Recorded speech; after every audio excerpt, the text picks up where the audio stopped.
Well, now you got me worried. Okay, this is number 11 we know. Okay. It's recording and going. Okay. So as we know, Amazon drivers like have very tight deadlines, and a lot of them just like pee in bottles, and they toss the bottles. Mm-hmm. So Oh if you go god. to an Amazon Oh warehouse, like god. along the way, there are a bunch of piss bottles along the road. So Uba Oh Butler, my god. who's this dope dude who does like epic ass pranks, like he manipulated Yelp into his like fake backyard restaurant becoming like the #1 restaurant in London. He did like a I fake night of see. serving TV dinners that they just plated to people. Like, yeah, and so he collected a bunch of these piss bottles, and there's a great documentary about it. And he like rebottles them and stuff into like a fake energy drink that he then put up on Amazon's website, and like, yeah. I strongly recommend checking it out. So, mhm. Anyway, Okay. uh, Wait, so he's selling. Okay. On that note, he was careful about it, and it's not. I don't think like any random person was able to buy the sports drink. I think his friends all made the orders. But yeah, definitely sold Amazon's own workers' piss through the Amazon marketplace, which of course Amazon delivery drivers had to take to people's homes. So yeah, no, Uber Butler's great. Oh. Oh my god, I he's love how so you cool. just dropped that social bomb and you're like, Oh. I think I need to go like take a toothbrush to my brain. Ugh. Yeah, it's unpleasant. I don't know. My grandpa was a trucker, and I used to live with a trucker. Like, yeah, it's not a great time. That was Grandpa Bill's one wish. He was like, I don't want any of my kids or grandchildren to be truckers. And it's like, all right, man, you went fought in France. Like, you couldn't have just hmm. found another job, Grandpa.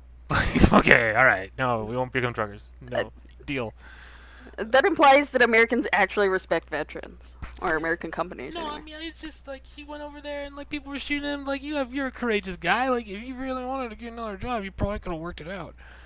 I think maybe you just didn't want to be in a house with like all of my uncles and aunts, and I don't blame you. I would also want to be a trucker in that scenario, but I mean it's not a very big I also house. Just just a feel lot of like, people. Oh no, I'm gonna have to go away I for also a just whole wonder two how you weeks just again, go like, guys. I'm like, Oh darn. just like, oh darn. I mean, to be I'm fair, not I gonna hear my considered it children as screaming every day for hours.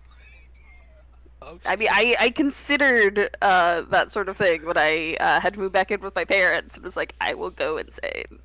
Let me out of here. Okay. Anyway, for those who have never seen us, we are the Fey Design Court podcast. I think that's the first time we've actually said the title of this uh, on the show, which is cool. I'm Mike Myler. I'm the editor of The Insider and various other things. And I'm joined by my co-hosts, who will introduce themselves now. Whoop. Hi, I'm Savannah Broadway, also known as Zan. This little goober here is Remy. You will probably see her on and off. Um, you can mostly find me these days at the Gate Pass Gazette. And I've done various things for, oh gosh, it's been like what, 15 years? Did we do the No, math? it's been 14? like 10. Yeah, 10 for me. No, that's how long we've known each other. Oh, no. We've known each other 8 years, I think. 9 years? It's because I was still in college, I think, whenever we first met, and that would have been 2013. So like it's been a hot minute, Oh, Jesus. or 2014 at the latest. I don't know. Maybe 2014 then. I don't know. Anyway, we're old. Oh, yeah, Is the no. point? Oh, God. God, Anyway, the weight of uh, the years. God, no. well, not speaking of the weight of the years, our other co-host, the resident youth. Yeah. We're talking about you, Akeem. Sorry, you guys froze on my end. I was like, it's dead quiet. Oh, no, yeah. Um, Oh no. my favorite part is I came back as this like old, and I was like, who's old? Not y'all, because otherwise I'd be old. Um,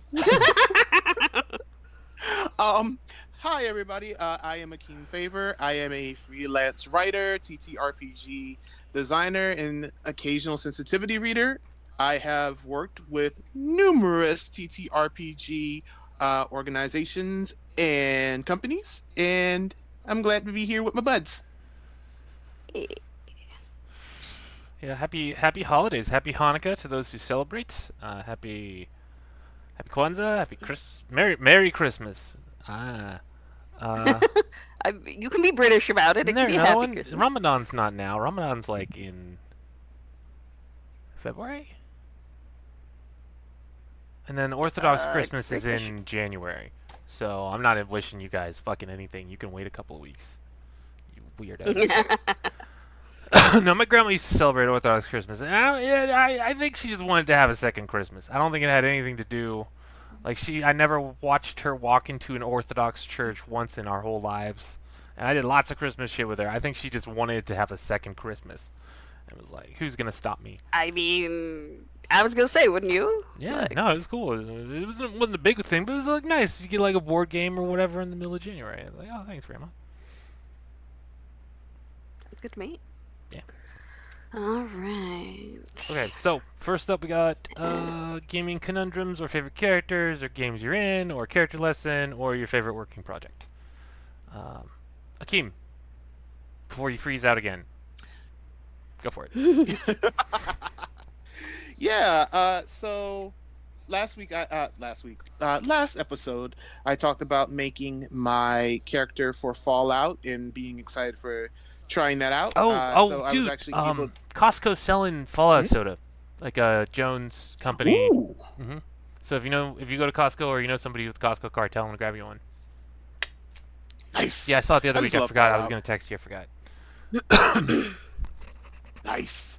Um, but yeah, so like I tried it first time with a DM that I know. I need a more generic name for like people who run games. I'm just gonna say like Game Master.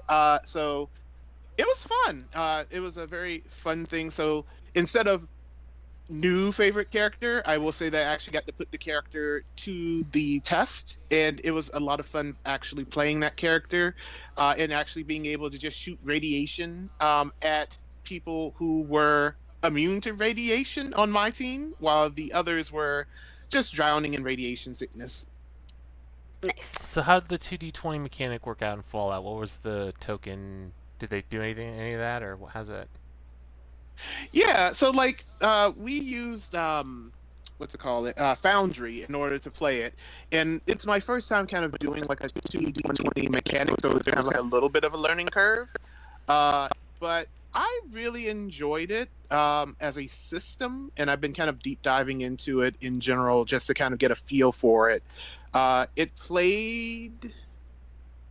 It played kind of well. Sometimes it felt a little bit swingy because we had a very long battle. So like the first half of the battle was very stretched out, and then once we kind of got the hang of it, it was just like, oh, okay, we've killed everybody. Cool. That took. I think the best way to describe it, if I'm like talking to a designer, is that it is a game where when you play, if you have it's basically kind of like D&D where if you have people who don't really roll well, sometimes the battles can stretch. Mhm. Okay, cool. Honestly, Yeah. that's why, like, about 13th Age, there's I forget what they call it, but it's a die, the escalation dice, I think it is, or die. And, basically every round after the first round, you start counting up. And it maxes out at 6, so the dice is d6. But you add a +1 to all of your checks, um, like cumulatively each round after the first. Yeah. So basically, like it's the players gaining momentum as they go. Except there's some creatures like dragons who can also use the escalation die. So it's a thing you can use to make monsters a little cooler. I like it. I like that mechanic just because it gives people like the option of, well, rephrase. It gives GMs the option of like, oh, okay, these people are just absolutely destroying this thing that I planned to last for an hour. I'm using escalation dice. Mm, Mhm. Mhm. Like I haven't personally used that system, but I do know that there's a lot of systems that have like that kind of like, oh no, I call it the oh crap button for GMs. Mhm. So Yeah, yeah, I like it. yeah. Yeah, give 13th Age is very heroic on a lot of levels, which is nice. him. That's one of the things I was thinking about working on the hyperscore stuff. Is like we're losing a bit, like the like whole hyperscore, spend a point, edit the scene. Edit scene is just like a Mhm. power in Mutants and Masterminds. Like it's already there, so it's not like everybody will get it. Or maybe Nice. we need to have. I don't know. Did I tell you guys about the precog power in there? Precognition. No. No. Okay, so precognition just works as like at a certain point in play, you're just like, I use my precognition, and then it just rewinds back. It's like whatever happened in the last 47 minutes of play before you guys took that left was just your precognition, and now The it was just a it's dream just straight mechanic. up a rewind. Yeah, and like it's a really elegant way to do it, but I can't imagine me being at the table. Like I would want to strangle some people I played with. I know, because I just be Oh yeah. like, dude, don't, don't do it. I'll You leap across you know this what's fucking table. interesting? Like, Yeah. Yeah. I will stab you in Uh, real life, Kevin. I'm just picturing because like I whenever I hear about new mechanics, I think about different situations I've been in and applying it to it. And my immediate thought is I remember there was this one game that I played where it was a D&D setting. People had classes that also had pets that had their own turns. And then it Oh was like this no. really long battle that lasted for like 2.5 hours. At one point, like I fell asleep at like the computer, woke back up, it still wasn't your turn and again. it was And still it's not my turn. Yeah, yeah. Yeah. And so then like yeah, and so then in my head I just go like and someone goes like precog and I just go like, oh, I'm going to kill you. Yeah. what do you mean we It'd have to have do to be this like all a over hard rule. Be again? like, your precognition only works in 30 minutes of real time play, and anywhere past that, and Mm-hmm. it's not a precognition anymore. Yeah. Yeah. That or like the group has to take a vote. If you don't get a majority agreement on your Yeah. precog, like no, put it back. I stopped playing with my longtime group over the GM retconning. I was just eventually I was like, why the fuck are we even playing? Like, I'm out of here, guys. I threw a little fit. I left. What kind of retconning was he doing? Yeah, that's what It I was want to just know. like every fucking game, and like I had already lost one character partially to his retconning, and I had made another one. It was basically like the Doctor from the Authority, but it was in like a Star Wars, like Edge of the Empire, like the criminal Star Wars RPG. And Right. yeah, he was. I think it was like because I was all fucking drugged out. My force stuff was hard to. It was hard to tell that I'd been touched by the force or something. And then he threw it out at some point, and I was just like, "What the fuck? Like this is the fourth game in a row. What the fuck?" And yeah, like I need canon. That's why I'm there. It's to explore and discover this story Yeah. together. And when you just rewrite it, like fucking you, fuck, what the fuck are we Well, doing? at that point, just write a novel. He Like, if has you want to started. just arbitrarily change things. Here's my boy. Boom. Hmm. Bam. Here is his first novel right here.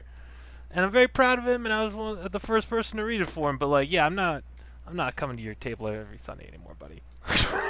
You, You know, that's you. The dye's in the water, friend. The dye's in the water. Maybe every once in a while, but not every week.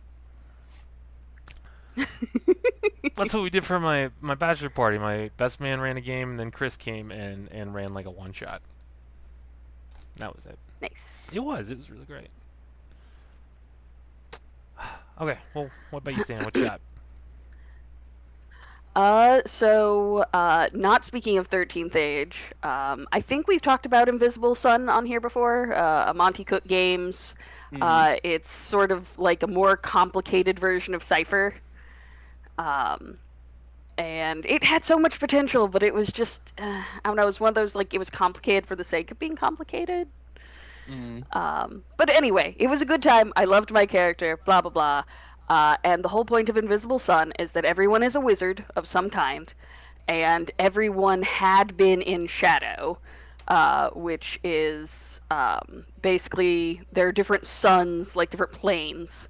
And indigo, where all the wizards are from, is the sun of like truth, and then there's the gray sun, which is the sun of lies. And in order to escape a war, all of well, not all, but a bunch of the wizards went into the gray to hide, essentially. And so that's your like everyday life. Like our world as we know it is the gray. Like it's mundane, there's no magic, blah blah blah. And so you draw things from your life in the gray sometimes. And a lot of times it's shown as like, well, no, the gray wasn't actually you, it wasn't good. Like you're overcoming it. But my character was actually like super agoraphobic, super introverted, like as a wizard. And her gray self had been a punk rocker who punched Nazis. And so, like, part of her character arc was basically re-becoming this character, like merging aspects of her gray self with her indigo self. And at one point, we went to the blue, and the blue is the son of dreams, and we were trying to rescue somebody. And so, our adventure in the blue was a combination of everyone's gray lives. And one person had been a soldier in World War II.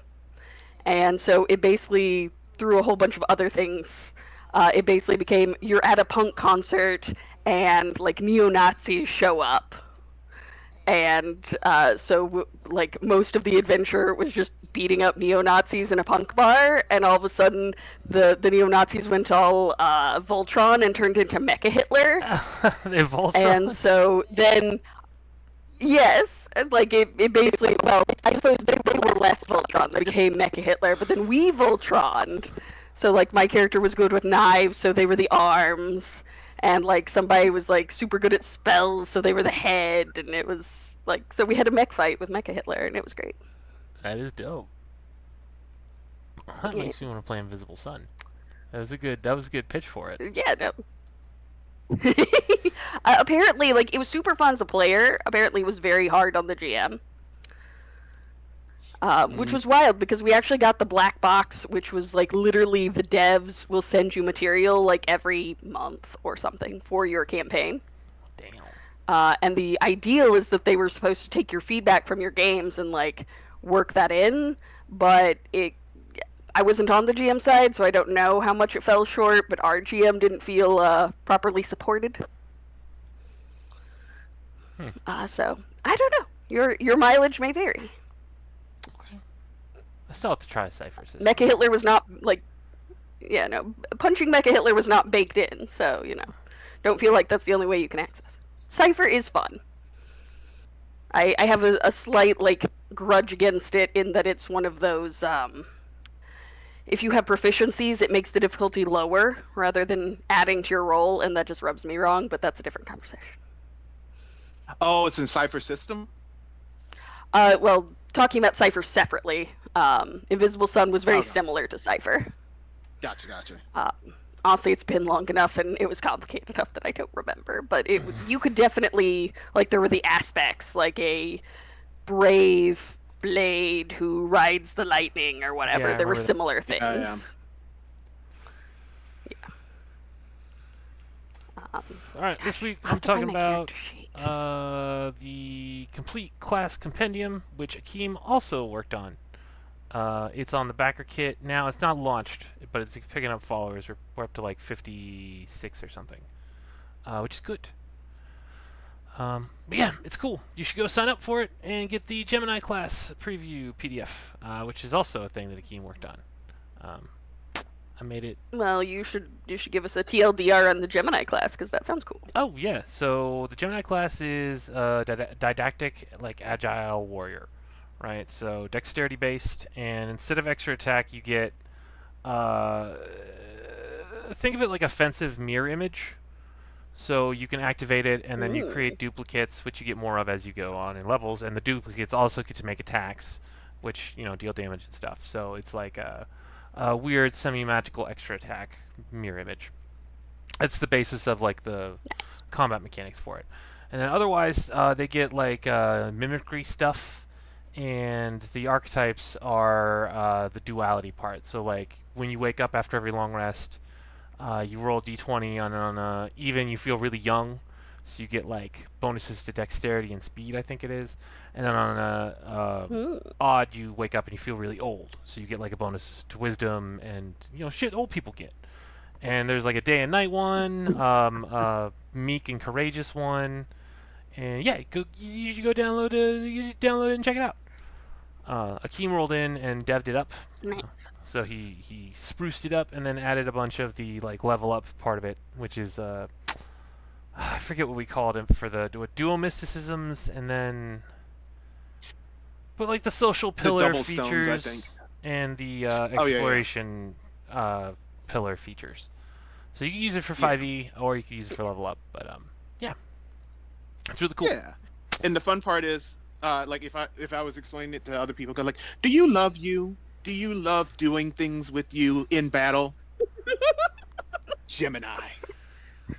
Gemini, love yourself.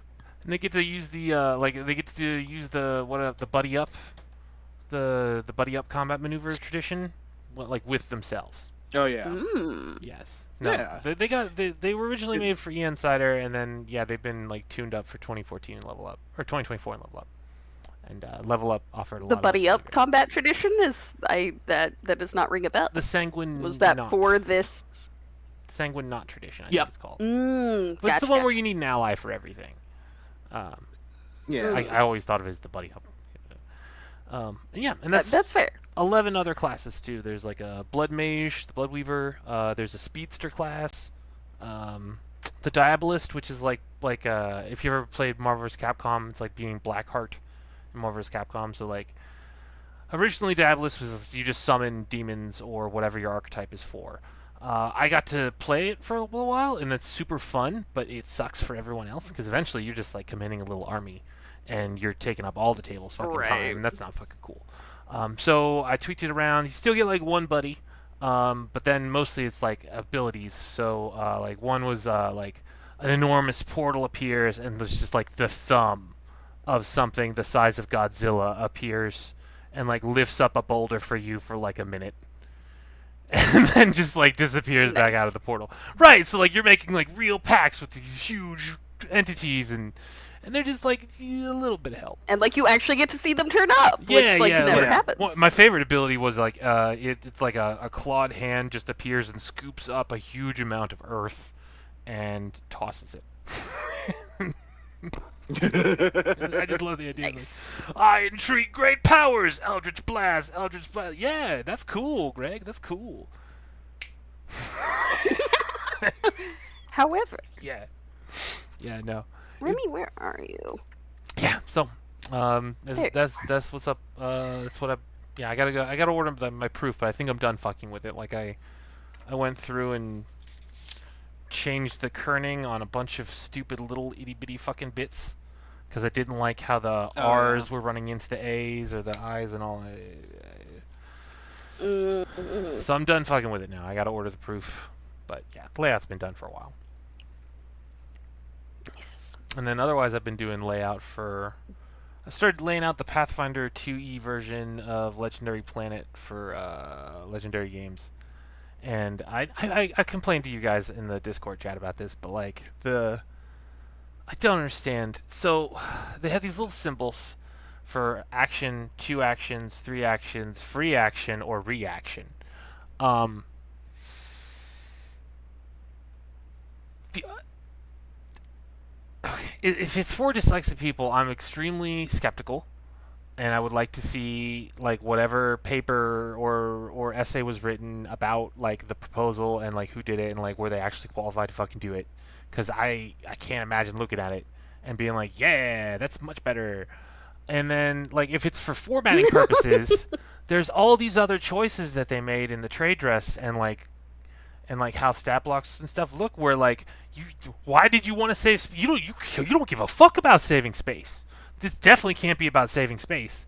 So like I don't I want to at some point I'm going to get Cosmo or somebody from Paizo I really like, and I'm just going to be like, "Hey, you got to explain this to me now." Like, I need you to tell me what happens, and I need to know. And I don't need to tell anybody, but I need to know. So yeah. Excellent. Sorry. Sorry. Remy's trying to commune with the Nuts. boogeyman. Okay. All right.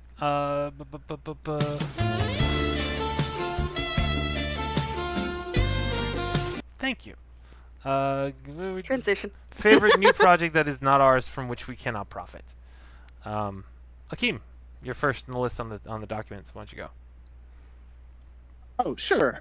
So I have a thing about insects and diseases as parts of games, as people who have played some of the stuff that I have made will probably know by now. So when I was looking through Kickstarter, I was like, "Ooh, this looks interesting." It's called Plagues and Pandemics by David Ferguson. And I'm just gonna read like the little snippet. It's spread magical disease across your fantasy world with vile and wretched new mechanics, subclasses, spells, lore, monsters, and more. And I actually like take a look through the description. I was actually trying to load up like the PDF preview, and it's downloading. But the idea basically is that they've built out this really interesting system where it's supposed to be, besides just like physical disease, there's also different types of disease. Like I think one of the examples was like emotional diseases, things like that. um, and then one of the things that I thought was super interesting was that apparently there's going to be a section that allows you to kind of like think out, okay, how does this particular disease spread? How does it mutate? How does it change? And then also how to incorporate it into like dungeon ecology. Mm. So I was just like, oh, this looks super promising. So I'm looking forward to seeing like how that actually comes out. They also have subclasses. I think one of the ones for barbarian was biomutant. Hmm. So I was just like, ooh, this looks fun. Have you ever heard of, I think it was a 3.5 splat book. It was called The Cancer Mage. Oh, I remember the Cancer Yes. Mage. Wasn't he in Book of Yeah. Vile Darkness? Vile Darkness. Yeah. Maybe? I'm pretty That would sure. make sense. I Pretty just sure. remember a friend of mine played a centaur cancer mage, because apparently their group's idea of a good time was the GM pulling out like ridiculous shit to try and kill them, and the players like min-maxing the hell out of things to try and survive. And part of the answer was for this person to run a centaur cancer mage, because the TLDR is you get the benefits from certain diseases but not the drawbacks. Mm-hmm. And there was one thing that basically gave you a plus to strength, like it Red was a ache. raging disease. Yeah, and like every day you got like plus X strength or whatever. So like this character was like throwing around like mountains basically. Cuz it's like, "Oh, well, it's been X amount of time since our character contracted this." So, clearly Yeah, they have a strength of like 205 or something.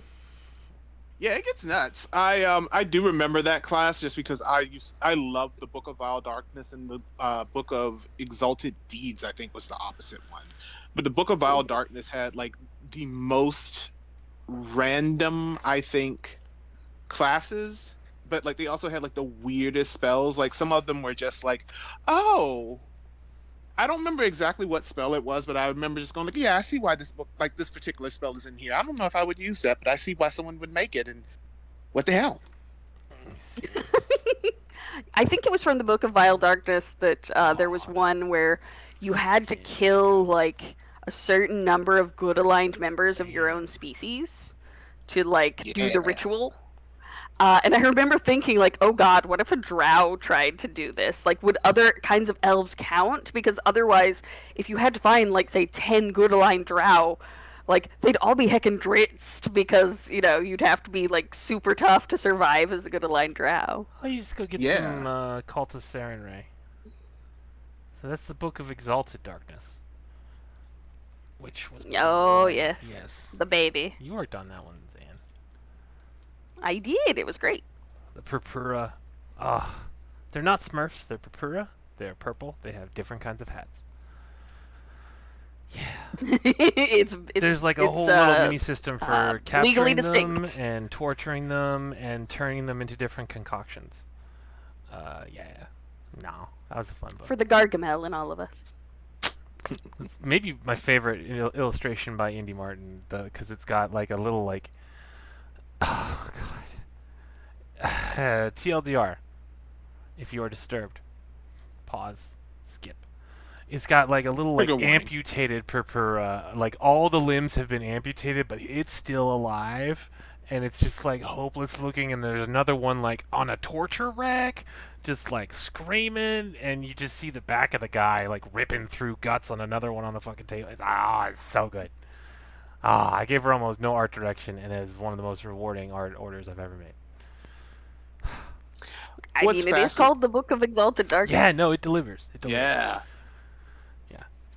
The best part about this is I remember when like you and I first started talking. I don't remember what the context was, but you sent me that one. I was just like, hey, yeah, check this out, and I was like, what the heck? What even is the context here? And I was just like, oh, okay, okay. I think it was like me talking about wanting Horror to do maybe. like trying to figure out like evil villains and horror and Yeah. villains, probably. But it was just like I'm remembering this specifically because I remember looking at it and going like, this is a cool dude. He just sent me this randomly. We're gonna get along. Welcome to Mike. Yeah, yeah. When I read a Yeah, vibe welcome right, I to read it Mike. right. It's good. Yeah. All right. Uh, what's your Kickstarter? What's this? Thundercats. Ooh. Yeah, that I villainously stole right out from under Akeem's nose. Oh, this launched. Okay, You cool. you came by it honest. That makes me sound so much less cool, Akeem. Come on. So yeah, Oh, this is Dynamite's doing this specifically off of directly. the. What? I'm sorry. Go ahead. Which is pretty exciting. I shouldn't. Yeah. No, it's fine. Yeah. But yes, this is not the reboot or the re-reboot of Thundercats. This is OG Thundercats. My main question is, are they going to explore the existential horror of Lion-O? But I doubt it. Probably not. Is Let's see. And apparently, according to Akeem, he's already talked with Remy, and I'm just going to have to buy it and run it on stream sometime. So that is my fate. Oh fuck Yeah. yeah. Let's see. Yep, character creation rules for Thundercats, the mutants, and the other inhabitants of Third Earth. Let's see. They've got new classes, subclasses. Da, da, da. Oh, it blends the Check out cartoon and the comic. rewards. It says. Yeah. Oh, I don't think I realized that there was a comic. I. Like academically, I think I knew, but Yeah, I've yeah. never I think I was in the same spot. Like I might never have seen meditated on one it. or two issues. Just, Does the comic explore the existential crisis of Lion-O? It might. That's what comics are best at. Because like the whole like I went to sleep as a child and woke up as an inexplicably buff man who still has the emotional maturity of a child. Like what? And he's brilliant. Don't forget, he's the Oh, yeah. tech.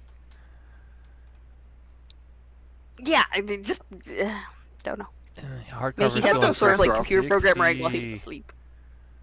Oof. But yeah, straight from Dynamite. That's a surprise. Um, who's doing this there? Who's behind? Are they covering that at all? No, not at all. Who? For the other It cats. is a good question. Yeah, yeah. Mhm. Who's got their name on the Oh, front? I can tell you. Because I actually saw it because one of the things they said was that it is officially, well, it got to be officially licensed, otherwise somebody would be taking all the money. But But it's Dynamite Toys and Games. yeah, Dynamite Entertainment. Yeah, like so. There's And Dynamite Win Entertainment. Vander. Win Vander. Okay. I've never heard of them. They did Buffy. I mean, they've done several things, clearly. There's a Dragon Ball Z RPG. Okay. Oh, I did not know that. I Apparently know so. that. I did not know that. Now I want to see that. Yeah, I'll look this up. 'Cause I love Dragon Ball Z. These people. But I do know like there was a Dragon Ball Z like video game. I didn't know that they'd made like a TTRPG. Everything I've seen has been the what's called like homebrew stuff, which has been fairly good for homebrew. Okay. I think I got the vibes of these guys immediately. They seem like nice Canadians. Okay, cool. Yeah. All right, and there's that, and then Which is also my chance to mention that we totally had a Thundercats, but not Thundercats archetype in issue 1 of the Gay Pass Gazette. Ooh. It's a fighter archetype that lets you use your sword to cast clairvoyance / clairaudience. Hey, Thundercats, Yeah. ho! I was waiting for Uh, someone to just like, not generically, organically do that. And I'm glad it happened. It's like one of the best parts of the Thundercats. uh, it is. So yeah, the other one I saw was on Backer Kit. I'm spreading out here. It's called Ghosts of Wrath, and it's specifically like an undead pirate RPG, and that sounds pretty rad. I like their art style. That's cute. I'm not sure quite how to describe it, but it's fun and I like it. And also, it features a undead pirate captain with a mouse sticking out of his head, and like, who doesn't like that? Uh, It gave me a lot of like Zombie Island vibes, like Scooby Doo and Zombie Island, except oh, it looks a little not as a Scooby Scooby Dooish. Doo game. Yeah, yeah, I see that.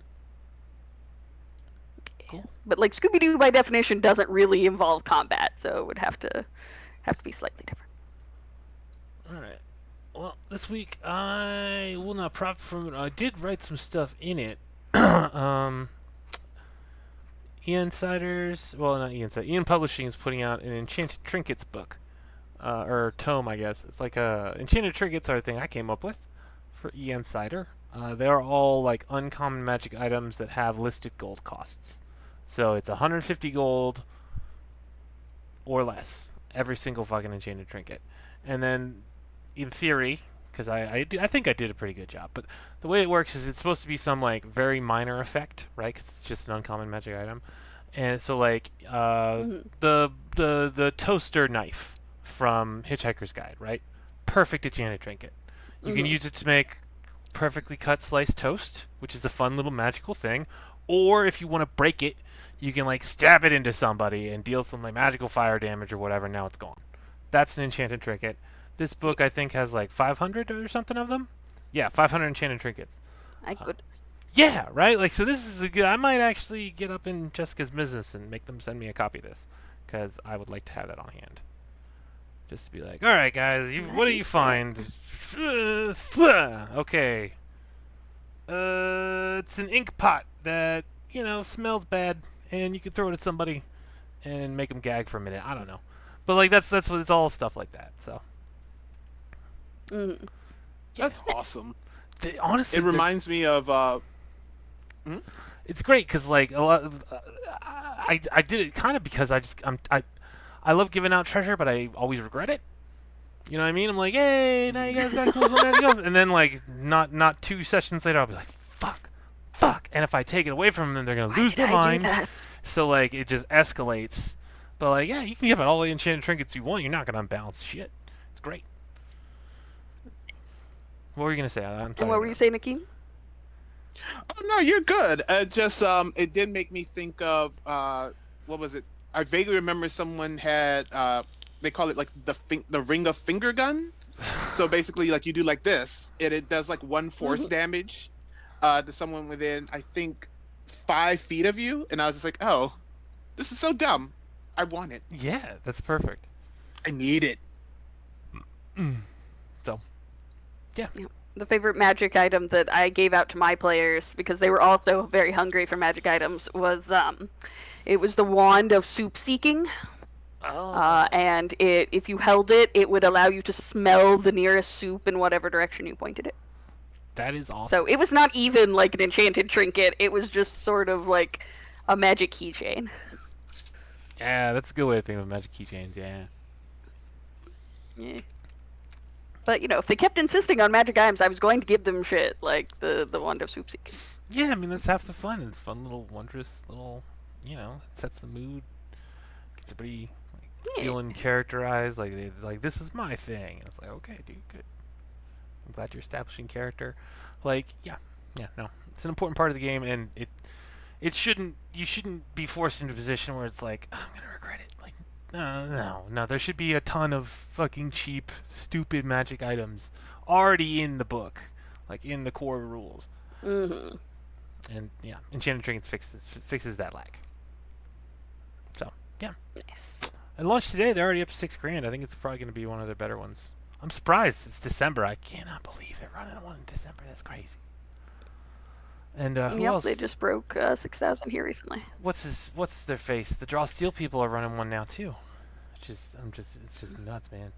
December, it's hard. I did one crowdfunding in December. I will never do another one in December. Yeah, the most of what I saw was minis and stuff, or files for free 3D printing minis or whatever. STLs. It's kind of a Files. That seems like a easy win, but like actually producing them, oof, no, it's a mess. yeah, no, not my personal jam on either side of the product. I think I saw one that was like Street Sharks as like a little mini. Yeah. Well, I don't know if it was like officially licensed or it was like this is a shark that is on the street, but not necessarily Street Sharks. Was this You're a right. Kickstarter or where did you see this? Kickstarter. Yeah. It's just basically like they print out the little it's a 3D printed tongue tie.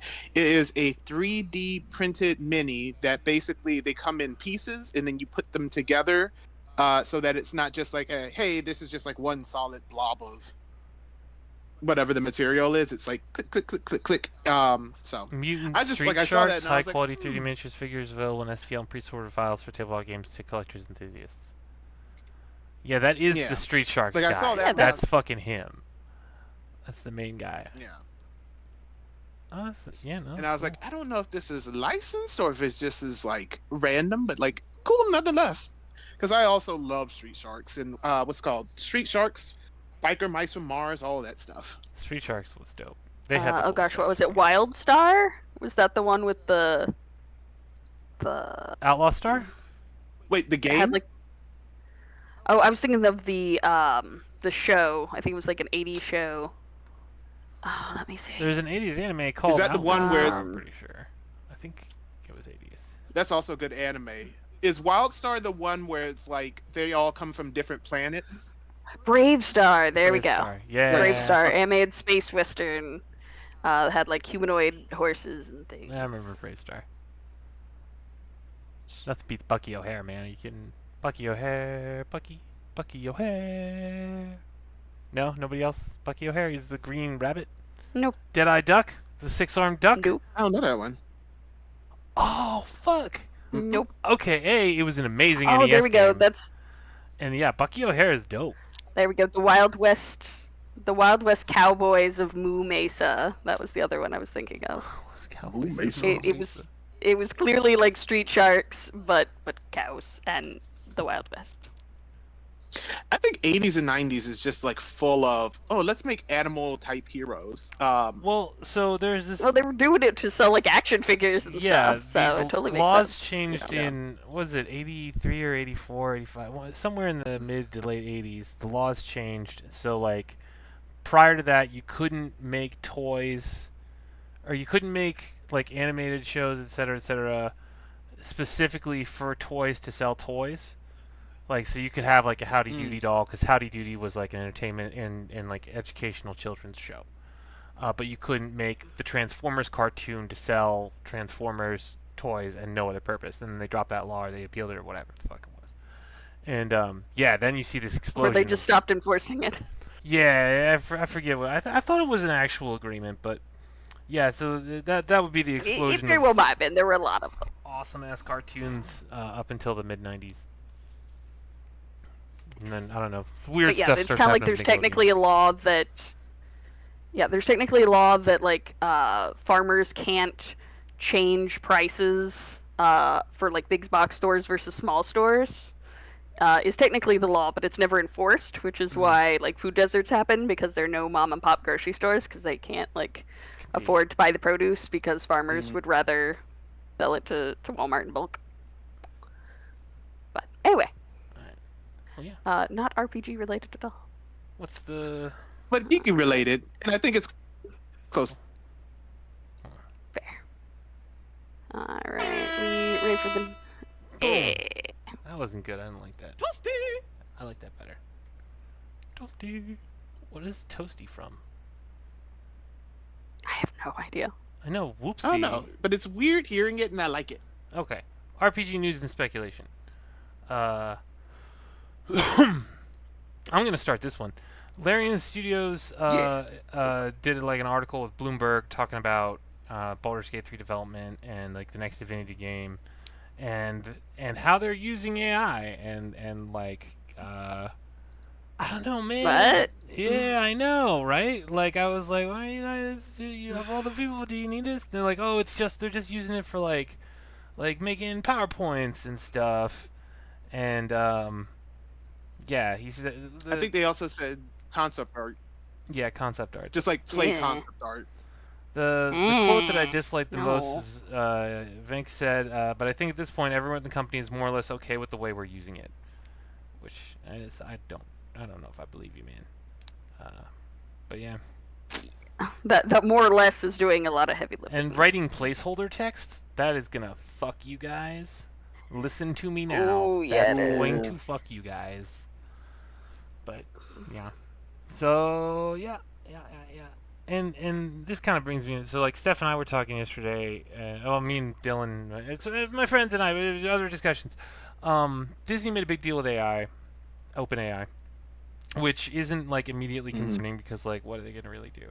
But they have a big enough library where before too long they're going to be able to just pump out whatever fucking stupid character slop film in like a couple of days.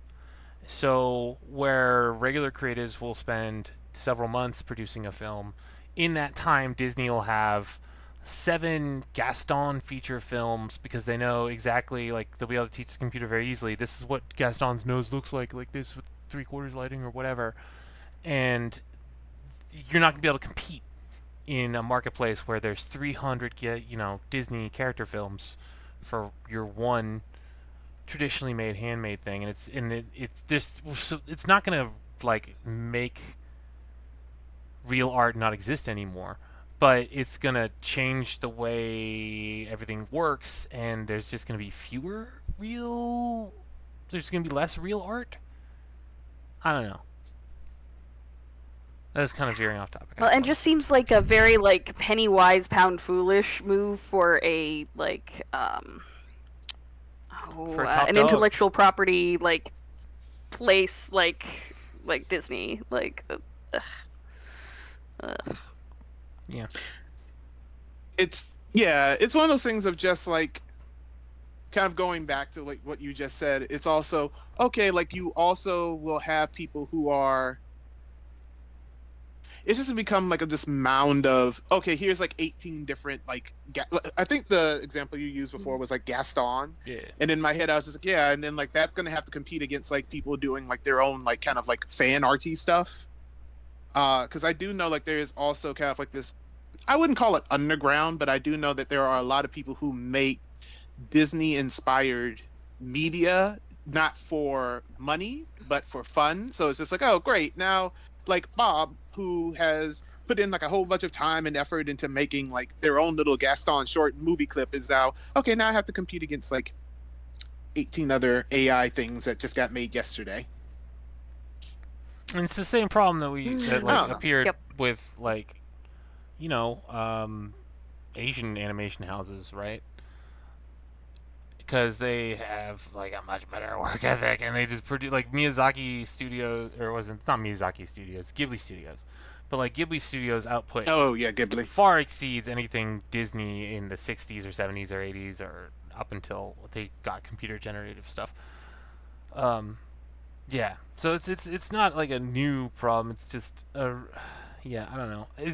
Will there be a Ralph Bakshi? Will we get another Ralph Bakshi?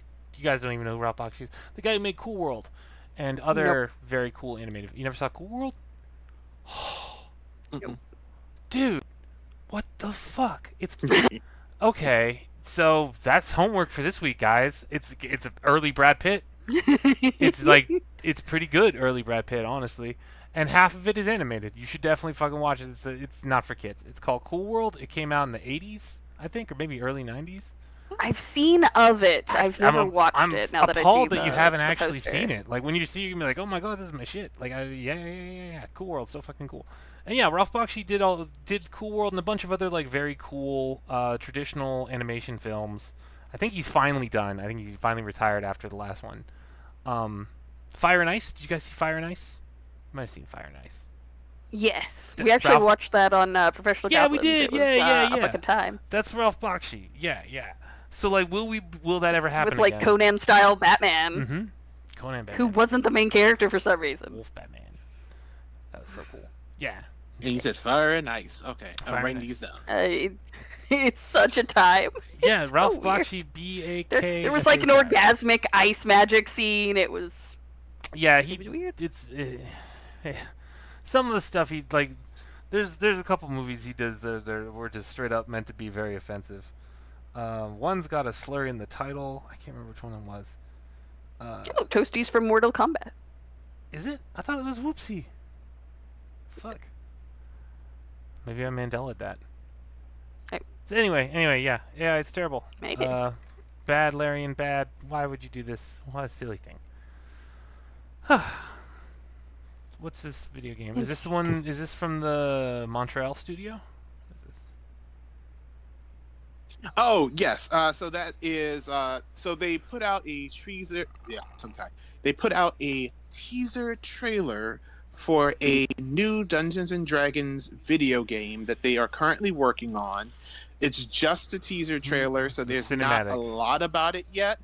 No Yeah, gameplay. and it's Yeah. it's a game called Yep, which, as people who play games know, there's a very big difference from the cinematic versus the actual gameplay. So like, this is me just saying like the cinematic looks cool, and it's called Warlock, and it's produced by Invoke Studios, which apparently used to be known as Turk Games, which in turn produced D&D Dark Alliance, which I haven't played. But I was like, oh, I didn't realize there was another Wait. D&D like TTRPG. That's not the So most. now like it was one of those Oh things. no way! Okay, so I bought D&D Dark Yeah. Alliance last year for gaming with my friends. I paid, I believe it was Oh, how was it? $6 for it. I tried to play Oh. it for 20 minutes, and then I decided that even though it was $6, I would drive back to the store to return it because it was very bad. It's famously bad, Damn. guys. These motherfuckers were allowed to keep their license. Holy fucking shit! Yeah, because like when I was looking at it, I was just like, oh, I've never heard. Like whenever I see like new games, I have learned as like because I'm getting into video games to start looking up like the publisher and the developers, and so then I was like, oh, okay, I've never heard of this company. Click, click, click, click, click. Oh, okay, let me. Oh, okay, so this used to be something else. Click, click, click, click, click. Oh, okay, so they did this game. Okay, I need to. When I have a chance, I'm gonna go look and see like how that turned out. So now I know how that turned out, and it was that good. um. Is this the real? Sorry. Is this the same motherfucking guys? Yeah, their only other Yeah, I games saw- are. What's Live Lock? What is that? A twin stick shooter. I think it was something where they did a rebranding into what they are currently called now. I'm just looking at their Wikipedia page, man. There's 3 games on here. One of them is famously dog shit. And because I thought for a second I was like, oh, maybe maybe they were the 2001 game studio that made the original D&D Dark Alliance for the PlayStation 2, which was like really good for a PlayStation 2 game in 2001. Nope, it's different. Is the bad one? Is the bad one? I think that one's from 2021. 2021. Yeah. So, but you know what? This is exactly why, for people at home, this is why I've learned to start kind of like looking up developers and publishers and start prefacing anything I say with, well, when it comes to video games, there's a very, very big difference between, ooh, here's the cinematic and ooh, here's the gameplay. And situations like this is why. So, Yeah. but yeah, Metacritic like the cinematic doesn't break 60 on Metacritic the last game. I am going to be very surprised if this one also does not land on its face like that. I don't know.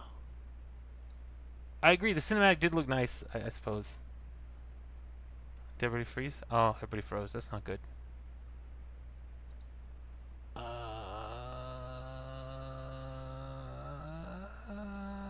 Shit. Okay. Well, let's see what happens when I disconnect and reconnect.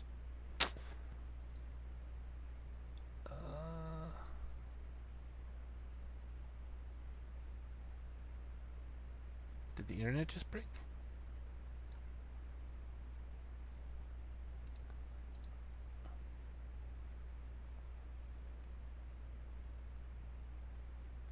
Oh.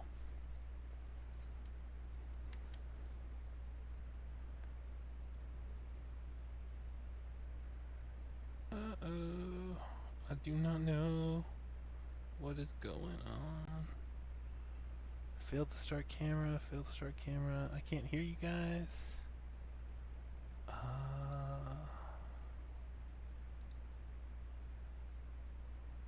Okay. it is. All right. Hey. There we go. Welcome We're back. We good? We good? We're Stream popping up. back into place, I think. Not. Oh, Taking a hey, Matt's second. around in the chat. Hey, Matt. Let me try that again.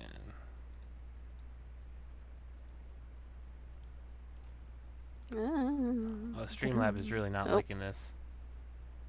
No kidding.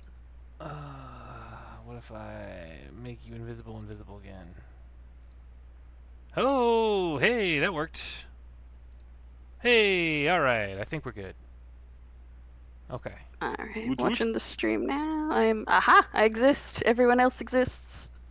Fantastic. Success. See, we just talked about D&D Dark Alliance, and it crashed. And Crashed our the shit. curse happened. Yeah. But no, it really was just unplayably bad. Because usually I'll you know I show up, you know, and I'm a good soldier. But like nope, no. So maybe Sometimes you gotta draw the line. maybe they were. It was just and like you could tell that it was pushed out before it was ready.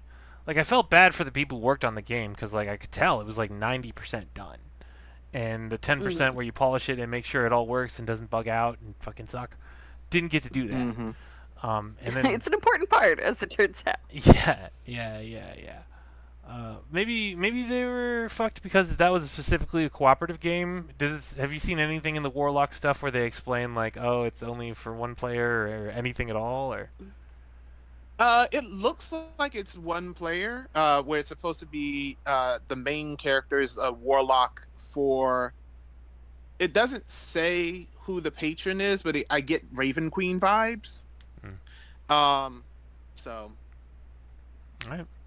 like, there's not a lot. It's just a teaser trailer. So cross fingers that it comes out better than Dark Alliance. But yeah, like one of the big things that I've learned as I've like started like deep diving into video games again, has just been very interesting conversations on the back end, about like how games get kind of pushed out, like the timelines and things. Because I think one of the most fascinating things to me was like, I think it was like Cyberpunk 2077. One of the big things was like It was one of not the ready for designers was.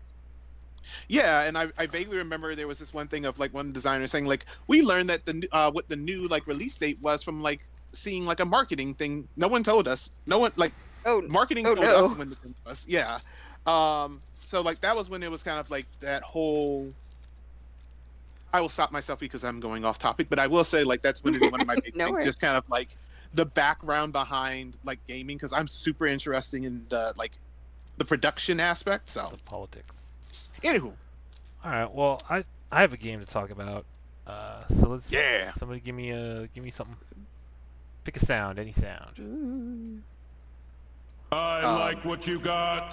Other media of interest. My friend Dylan bought me a couple games on Steam for the holidays because he is no longer destitute. And one of them is called The Promise Mascot Agency, which you can get on Steam or consoles. It is some kind of like drive around and job management thing, which I'm not totally into. But I'm going to keep playing it because it's written really well and it's very, very funny. And it has a weird blob for a protagonist? That is not the protagonist. Finger. The protagonist is the janitor, who is like an ex-Yakuza. Well, he's a disgraced Yakuza who's like sent out into this like weird prefecture to go help this mascot agency make some money back. And like it's a world where mascots are real, so you get there and your sidekick is Pinky, who is like a mascot of a just like a Pinky that's been cut off. And Oh, that's a fingernail. that's a fingernail up there. Mm-hmm. That's, Yeah, yeah, yeah, yeah, yeah, yeah, yeah, yeah, yeah. I don't like that. That's ooh, I, damn. Okay. and you can see on the screenshot, it's really noticeable in the last screenshot, but like it's all in like Showa era Japan, so there's like a filter they ask you if you want to turn on when you start playing it, where it makes it looks like it's like on a cathode ray old TV, like that sort of like hazy sort of like rainbowy effect, you know? Yeah, yeah, yeah. But yeah, funny as hell. I'm gonna make Steph play a little bit because I think she might enjoy it more than me, and then I'll probably end up buying it on the Switch for her. But yeah, Promise Mascot Agency. If you like funny ass weird Japanese stuff, A+. That sure is a chopped off finger. Yeah, and it's not the Yeah. only one. It's not the only one. There are other Is fingers that the only or other finger? mascots. Yeah, and you go and you collect mascots. So like the first mascot I got was Pinky is actually Hero. So the mascot I got is a tofu. It's named Tofu, and it's just like a block of soft tofu that is a mascot.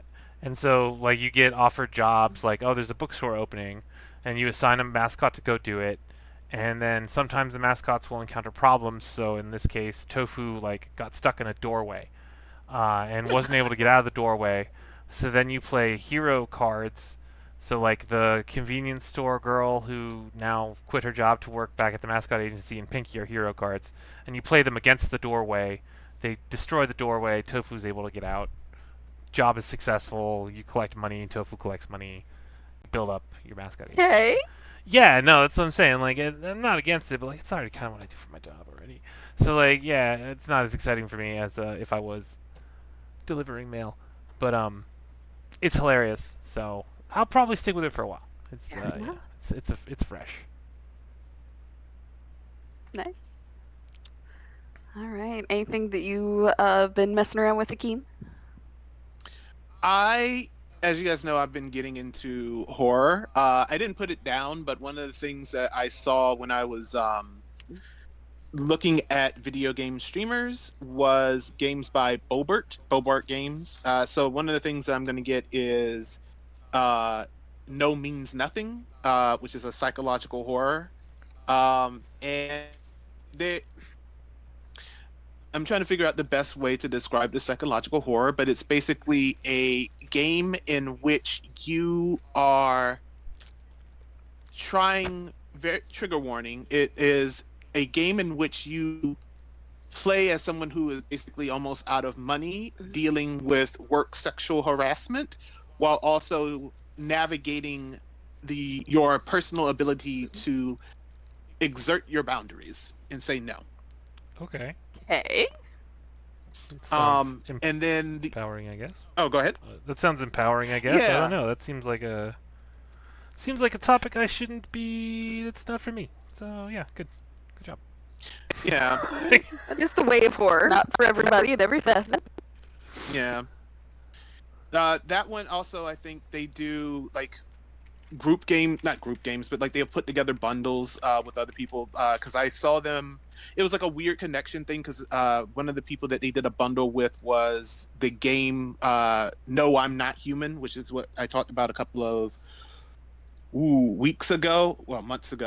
Which is the one where it's like things are pretending to be human and they want to move into your home. Which one of these survivors is actually human versus which ones are the monsters in disguise? So different developers, but they did do like a group collection. So that's my big thing. Like I've been going really hard into psychological horror in books and also in media. So I'm trying to find it. Steph and I were watching YouTube last month, and we like watched some Unreal 5 games. Have you guys seen any of the Unreal 5 engine stuff? With horror games in particular, because like you don't have to render as much, it looks incredibly realistic. Like it could be somebody with a camcorder realistic. Oh. Yeah. it's not so much when you're looking at like action games and stuff. It's specifically like horror things where they're yeah. But yeah. Yeah, they're Unreal 5 is pretty good. It's pretty good. It's gonna be impressive. If you should check them out if you want to see some horrifying shit and you have a good HD TV. Will Fair do. enough. All right. And then what's Killers of a Certain Age? Was that? So it is sort of a like spy thriller adjacent novel. Let me post up the link here. I've just been chugging through Space Marine novels like a terrible person. Well, in this one, the idea is that our four main characters are all women who were recruited into this like secretive organization called the Museum, which was basically formed after when World War II stopped, and there was technically still Nazis to hunt down. A bunch of governments just kind of went on with life, and a bunch of their agents were like, "Well, we're not done here." So they dedicated themselves to, hunting down Nazis and Nazi sympathizers and things. And over time, that developed into basically like acting for the good of the world, which obviously is a questionable dynamic. But now their targets are like, oh, phooey, what's the word? Like despots and that sort of thing. And so our main characters are all four women who were recruited as part of Project Sphinx in like the 60s, and now have been with the organization for like 2/3 of their life. Like they're turning 60, they're about to retire. Their company has gotten them this like super fancy cruise, and they're all kind of like talking about like, are we ready to give this up actually? And some of them are, and some of them aren't. And all of that is rendered moot whenever another agent from the museum tries to blow them up and take the entire ship down with them. Okay. And so they're on the run trying to figure out why they're being targeted and da da da. And it just came out with a sequel called Kills Well with Others, which I have not read. But I'm in the middle of re-listening to the first book to get ready for the sequel. So it is definitely very fun. That sounds delightful. Yeah. Yeah. It's a good holiday book recommendation. Absolutely fun for the whole family. It does take place the day after Christmas. Hey. So, in sort of a die-hard way, it's totally a Christmas story. I read recently The Battle of the Fang, which is like the Fang is like the fortress on Fenris, which is the death world that is home of the Space Wolves, Space Marines, the like Berserker Space Marines that are still loyal to the Emperor. Right. And then I've been re-going through fucking Ragnar's Space Wolf books, which is like this I don't know, I think 7-book series about just like one Damn. dude. It's pretty good. It's pretty good. You must be very busy. I mean, it's what I go. What I do when I go outside to smoke a cigarette. I will pop out my phone and read an ebook, or a book from the library. Oh. So Yay, libraries. I love the library. Yeah. I got to return. Also, the next Dungeon Crawler Carl book is on its way to my library, and it needs to go faster. Because Amazon has a monopoly on the ebook and the audiobook, so the library app doesn't have it, so I can only get it in physical copy, and it's very popular right now, and it needs to hurry up. I have to ask this just because I remember someone recommended it to me because I like lit RPGs. Yeah. I have to ask you, like, when you reserve it at your library, can you see like how many other people are in front of you? Because like for me, it was just like, is it like in the hundreds for you too? Not in the hundreds in this case, but my my library district covers like a whole shit ton of little bitty towns. But it was a lot. It was like, I don't know, you're 30th in line for 2 copies or something. And it's like, could you just buy a couple more? There's demand. There's clearly demand. And the problem is, like, yeah. Well, and like I suspect that Seattle would have a lot more copies, and it would probably be like in the hundreds for people wanting it. But I can't go to Seattle. I guess it's King County. I can't go to the King County Library to pick it up in person. So I have 3 library cards on my library app. I cheat. but I can only get the physical copies from the Timberland system. Yeah. Oh, I specifically I'm don't just- get in queue for shit, man. I leave it in my like on hold shelf until I see there's nobody waiting for it, and then I'll go get it. see, I don't know that that's gonna work for quite a while. Like, yeah, no, it I'll has wait. The, I had to wait a while for some stuff. Yeah, that's how it is. Yeah. Yeah, no, it's gonna be ages. Of course, that's me with consoles. I never buy a console new. Like, I gotta be at least a generation behind. That's a smart move. That's not the worst move. Yeah. Like, I I just technically remember- own a PS4 for the past 5 years, and I have never touched it. I bought it from a friend for $50, and I've never played it. Oh, dude, you should. There's some good I'm stuff over on here- there. You should play. Oh, I'm it. sure there is, but I'm over here playing Dragon Quest VIII on the original release. Like, I got stuff to do over here. Fair. Let's see what I got stuff.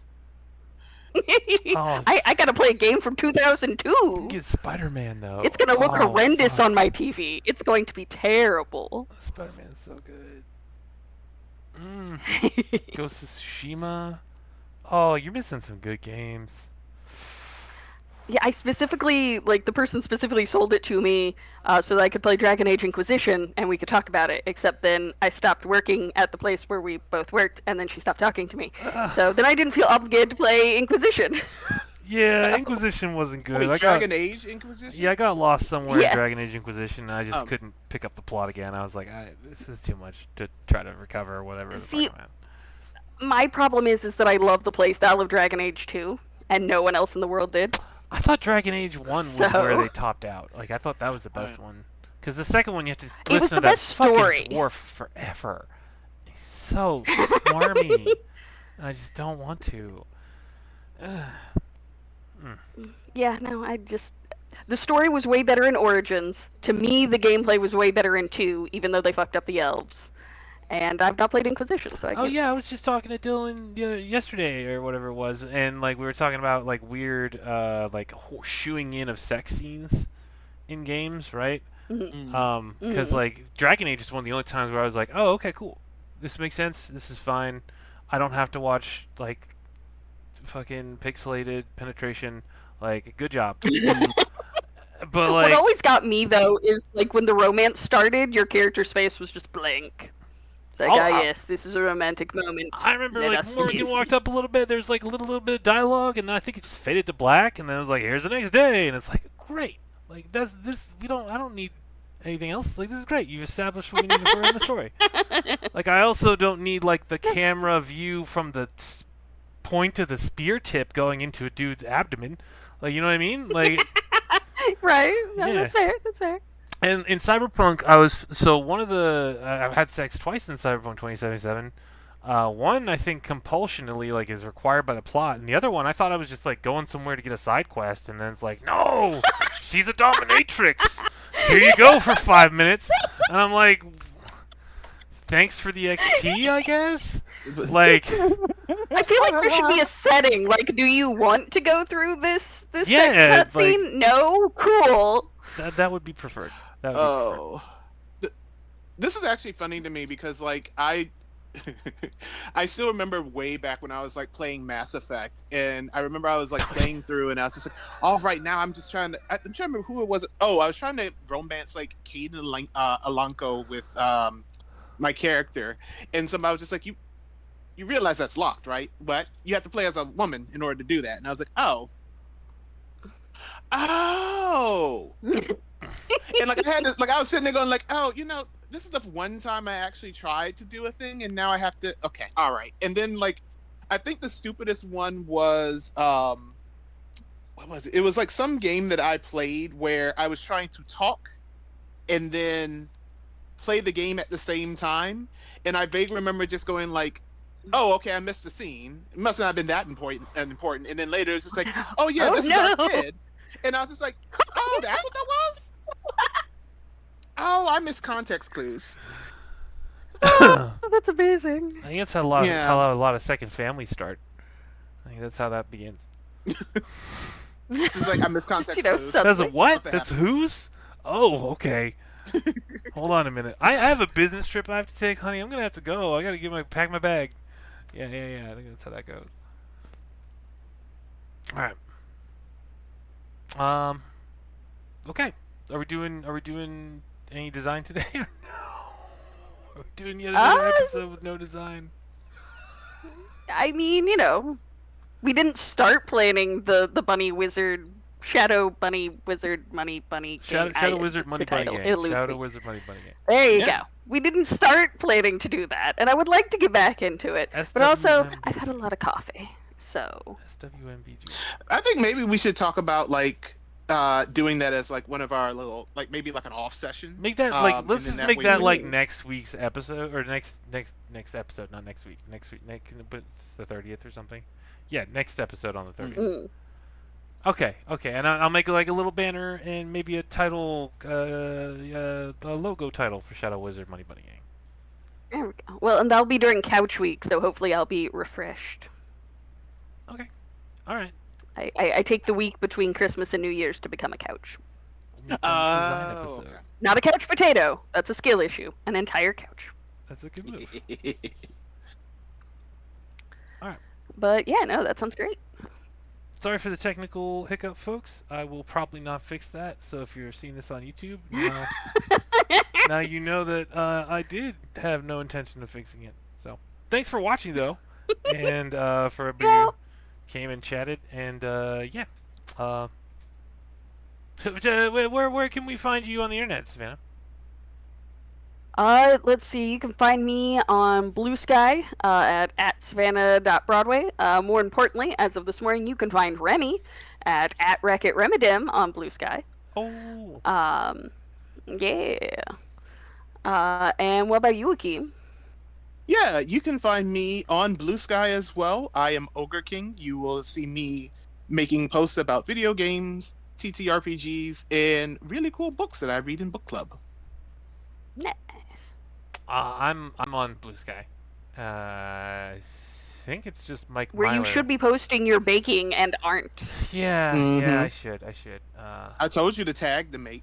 I know. Mhm. Look, there weren't a lot of Bake Sky tags, Akeem. You acted like it was a big thing. It's not a big thing. You're gonna make it big. Not with that attitude, it's not. Come on. Yeah. No, I was gonna say. Oh, Big Sky. did you guys see the people? So they're making a move against fucking X, trying to take the Twitter brand. Yeah, Did you guys see that? Yeah. I already went and I need reserved that my to happen tag. so badly. I know. I have a Oh, I did physical not hear about need. this. Yeah. So what the fuck was it? Do you remember what it was called, Zan? Hold on. Oh gosh, no. Retaking Twitter brand. It's called like Open Weave or some fucking shit. The idea that like basically they abandoned the copyright. They did. They Operation Ooh. Bluebird. It's called Operation Bluebird. But yeah. that'd be Operation hilarious. Blizzard. So- Ugh. Okay, I'm gonna Google Well, this. fingers crossed for that. Yeah. No. I thought. Yeah. Okay. All right. Okay. All right. See everybody in 2 weeks. Thanks for All right, joining us. bye, Yeah, thank you for joining us, everybody. All right. And.